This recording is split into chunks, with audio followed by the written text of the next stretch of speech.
Another upcoming indie fighting game, which has been upcoming for several years now, is Blazing Strike.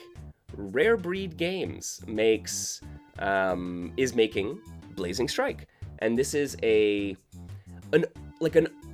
ode to the old school SNK and Capcom fighting games of like the late 90s, early 2000s. I talked about Blazing Strike as a game to look out for in like 2021, right? And this game has been through a little bit of growing pains in getting released. I mean, as many games do. Like, making video games is not an easy endeavor, right? It takes a lot of time and effort, and there are things that can hold you back on the way, especially for solo devs. And Rare Breed seems to be making this game largely on their own.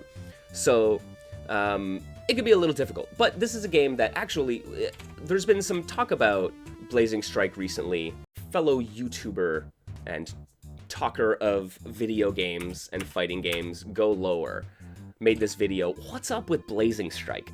And they asked the question, what the hell's going on with this game? Where is it? Why haven't we heard anything about it? In 2022, the game dropped a release trailer, and it was supposed to come out, like I said, in early 2022, and then in late 2022, and then sometime in 2023, and now it's supposed to be summer 2024, and we'll see where it goes. But along the way, Rare Breed picked up a publisher, Axis Games. Fighting game fans, I'm sure, will know of Axis Games. They are a publisher who has worked with Arc System Works, developer of Guilty Gear. They published BlazBlue. They published a lot of fighting games over the years. They have been a partner that has worked with indie fighting game developers for quite a long time. So it kind of wasn't a big surprise that Axis would decide to pick up Blazing Strike. The one little sad thing about this is that, like I said, in 2022, they released a trailer for this game, and since then, we have gotten very, very little. I think that we've gotten like 1, maybe 2 character trailers. One of them came out, I believe, in February, a character trailer that announced the summer release date. One of the questions that Goh Lowers here asked was, what is Axis doing? Right? Like, if they're taking over publishing responsibilities, one could assume that that involves some level of promotion. What are they providing? They're not providing any of the like PR or marketing or any of that kind of campaigning. Perhaps they've provided a stipend for Rare Breed to be able to finish the game, and they're going to take a cut. Perhaps I don't know what kind of financial deal they have. Maybe it's strictly monetary, and that's why they're not involved in any of the other promotion of the game. But on top of Axis, and this is what, when Goh Lowers brought this up, I was like, that's interesting actually. What the hell is going on with this game? What happened? What has Axis been doing since then? And if you look around, it's very little. They have largely promoted the pre-orders for the physical version of the game, which I was like, oh, that's interesting, right? And it makes sense, right? Like, Axis, this is exactly the kind of game that Axis is gonna try to support. It looks really interesting. I'm excited for this like old school Third Strike style game. But like, what have they been doing in the last 2 years to help promote the game? And like I said, it's been largely a matter of promoting the physical version. You can go pre-order now. You can get it at the Axis store, and you can get it at Amazon. And so when I was looking for recent tournaments, and I came across a French tournament called HFS Summer. And HFS Summer announced that they're going to be hosting a Blazing Strike tournament. And I was like, holy shit. Like, this game is alive. A lovely summer arcade gathering that has a ton of tournaments. They have their main tournaments here for Alpha 3, for Breaker's Revenge, Third Strike, and Street Fighter 2X. And then they got a bunch of community or family tournaments, including, right, BlazBlue, DDR, CVS, Magical Drop, Windjammers, right? Some Karnov in there. Yo, some nice niche fighters. But alongside this, they thanked a company called Just for Games. And I go check out Just for Games, and I'm like, oh, interesting. Just for Games, alongside Numbskull Games and Axis, are honored to announce the next outing of a physical release for fighting game Blazing Strike, coming out to Nintendo Switch, PS4, PS5 in May 2024. Now, This was quickly retracted, except for on the Just for Games website. And it was like, no. Numbskull Games was like, we got ahead of ourselves. It's not the 24th, it's summer 2024. Don't worry about that. So it's still coming out summer 2024. But I'm like, Numbskull Games? Okay. Numbskull Games is a publishing assistance organization, basically. They're a company that helps primarily with physical games. They do physical versions and collector's editions, as does Just for Games. So Axis takes over publishing rights, announces the physical version, announces the console versions. We're not entirely sure what they're doing. They might be handling porting responsibilities. They might be handling just financial aid and taking a cut, whatever the case may be. But then enter Numbskull Games and Just for Games. And they are the ones who are now responsible, seemingly, because this is what they specialize in doing the physical releases and collector's editions. We have gone from having one company and doing nothing, as far as we could tell, outwardly to the public, other than handling publishing of the physical version of this game. And then we have two other companies who are also specializing in handling publishing of physical versions of games who are now involved. Here's the fucking best thing. Just for Games is Maximum Games. They are Maximum Games France, and Maximum Games is actually Modus Games. Modus Games, the publishers of God of Rock and upcoming game Diesel Legacy. Also, you might recognize them from the Them's Fightin' Herds fiasco. They recently went through a rebrand where all of the subsidiary companies of Modus Games, and that all the ones who are connected to that, have been grouped under the umbrella of Maximum Games. So it seems that Just for Games was part of that, and now they're under the Maximum Entertainment logo. Yeah, the plot thickens. Now we have Maximum Entertainment, formerly Modus Games, Maximum Entertainment France, formerly Just for Games, under the same umbrella that Modus Games became. Super interesting. But we have now a little bit of a history.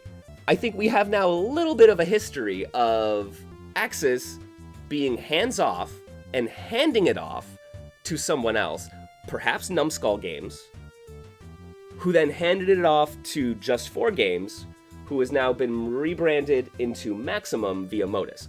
So,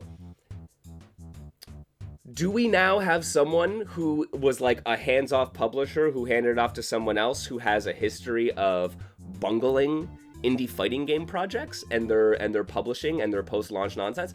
Now the question becomes not what is Axis Games doing, but what is Axis Games doing to make sure that Numbskull and Maximum Entertainment France are actually doing something, right? And in fairness to Maximum Entertainment France, they are the ones who arranged for Blazing Strike to be a part of HFS Summer, a part of this tournament.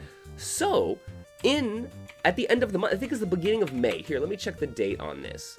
Here we go. May 4th, around 3 p.m. on their Twitch channel. There is gonna be some Blazing Strike. So they are holding this tournament here, right? So, for all I've just said, to Maximum Entertainment France's credit, they have done the first thing in what I can tell is basically 2 years to help promote this game. And Goh Lowers is one of those fighting game fans and influencers and talkers or creators, artists, whatever you want to call them, who have been big, huge boosters of Blazing Strike, right? And they have legitimately done more in from everything that I have seen to promote this game, even more than the publisher of the game, right? And it's wild to me now that you seem to have 3 publishers, and Rare Breed, who in fairness is probably busy finishing the game. So my understanding of the initial publishing deal was that it would allow Rare Breed to focus on the game and finish development, right? And this is the thing where it's I'm not even sure that anyone else is handling the console ports, because I have seen postings from Rare Breed working on and testing out the Switch version of these games. Perhaps it was a build that he received from the publisher who was working on the port, and he was just testing it out. That would be great, but is he also responsible for all the port jobs and the QA thereof? I'm really curious where Axis, where Numbskull, and where Maximum Entertainment are stepping in to help get Blazing Strike across the finish line, outside of, you know, promoting their physical releases, which is like their vested interest. Like, their interest is really to sell as many physical copies as possible. If they don't have to produce any physical copies until the game has actually gone gold, then they're not like risking anything. But it also means that they're not investing anything. It's a real big shame. Like, so like I said, I really appreciate Goh Lower making this video about what's happening with Blazing Strike. And like, I highly recommend you go check out the video yourselves, folks. And like, he does a good job of talking about the like the implications of what this means for like players. Like what happens? You lose your player base. We talked about this as well on the game dev 101 episode or stream that we did a while back, where, you know, if you're stuck in early access or development hell, right, and you've announced your game, and it's been 4 years since you announced that your game had to come out, and you've delayed your release date several times, a lot of players, man, they start writing you off, right? It's like that happens only so many times before a player just checks out and you lose them, right? So like this is the risk, where it's like, I don't want this to happen to Blazing Strike. I think the game is really interesting and deserves better than that, but where is it, right? Like, where is any of the information about it? Where are systems breakdown? Where are, right? And like, so I don't know. I'm hopeful that it appearing at a tournament is going to be the start of a little bit of a cycle. Because if this game is coming out in summer 2024 or shadow dropping in the spring, even worse, like, it's going to have no runtime, no runway, no lead time at all to actually build up the appropriate amount of buzz. And this is like a perennial issue with a lot of indie games, where you'll see that their promotional runs will be like a week or two, maybe 3, right? And it's like, you should probably be looking at a 3-month lead to your release, right? And there is like an announcement or a tease before then. But even if you don't do that and you're doing straight, you go from non-existence to a 3-week major marketing or 3-month major marketing push, you can appropriately get like people through your marketing funnel into becoming really interested in your game, and fans and members of your community, and then eventually be the people who buy your game, right? But like, 4 years of game's gonna be out in 3 months, and then like almost radio silence, and then if this game drops, everyone's gonna be like, what game, right? And that'll be the worst thing to happen. So I really hope that's not the case, but we have a chance at the very least to see something here from HSF Summer, which is going to be May 3rd to 5th. So I believe the pools for Blazing Strike are going to be on the 3rd, and then on the 4th at around 3 p.m. They're going to have the final stream. So finally, we're going to get to see some actual gameplay and competitive footage. There you go. We got a couple indie fighting games that are worth looking out for and important to keep an eye out for. And then we have some tournaments coming up very soon. So end of April, we got Evo Japan. Beginning of May, we have HSF Summer, as well as Combo Breaker, which is going to be featuring games like Plasma Sword and Jackie Chan Fists of Fire and Street Fighter the Movie, and oh my god, so many cool games. I think Polar Bear is going to host they're hosting Cyberbots, as well as possibly Dankuga. I believe it's going to be Dankuga, which will be really cool.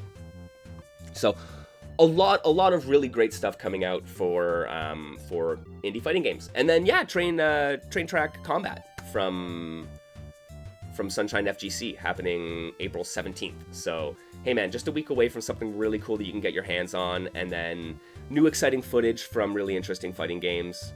And some, as well as some great competition.